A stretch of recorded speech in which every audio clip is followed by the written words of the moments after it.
send our thoughts and prayers to the families of those who've been killed and to pray for a speedy recovery for those who were injured during this terrible attack.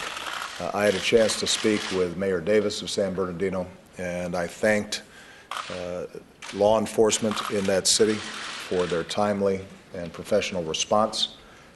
I indicated to Mayor Davis that the entire country is thinking about that community and thanked him and his office for the way that they've been able to manage an extraordinarily difficult situation with calm and clarity, and very much appreciated the coordination that's been taking place between local law enforcement and the FBI investigators. At this stage, we do not yet know why this terrible event occurred. We do know that the two individuals who were killed were equipped with weapons and appeared to have access to additional weaponry at their homes. But we don't know why they did it. We don't know at this point the extent of their plans. We do not know their motivations. And I just received a briefing from FBI Director Comey as well as Attorney General Lynch indicating the course of their investigation. At this point, this is now a FBI investigation that's been done in cooperation and consultation with local law enforcement.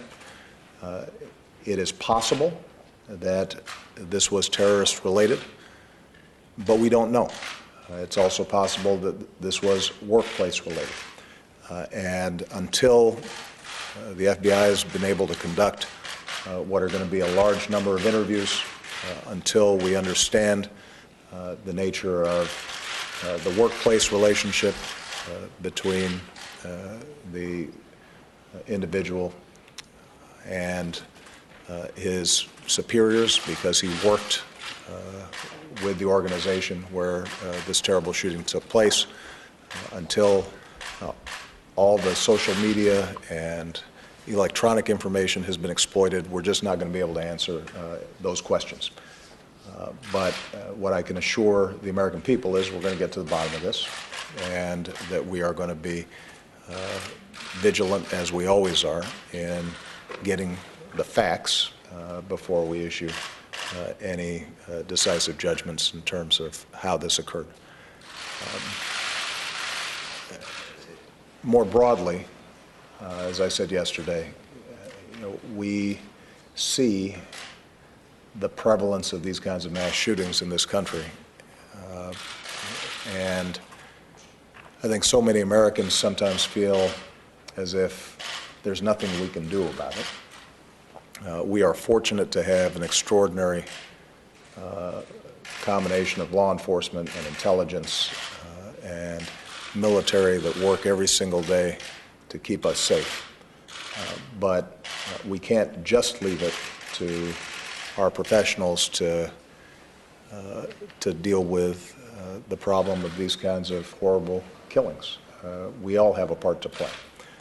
And I do think that as the investigation moves forward, it's going to be important for all of us, including our legislatures, to see what we can do to make sure that when individuals decide that they want to do somebody harm, we're making it a little harder for them to do it. Because right now it's just too easy.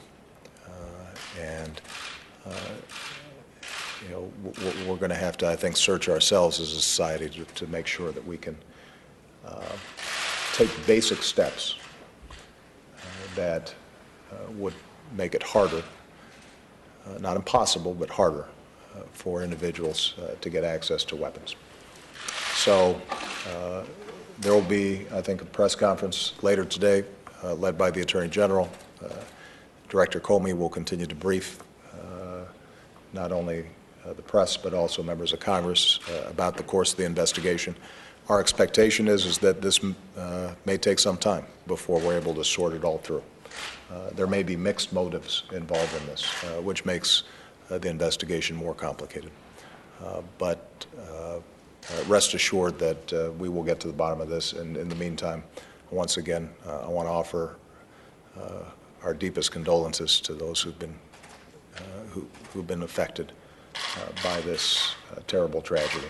And for those who've been injured, we hope that they get well quickly and that they're able to be back together with their families. Okay? Thank you very much, everybody. Thank you all. Thank you. Thank you, everybody. Thank you, guys.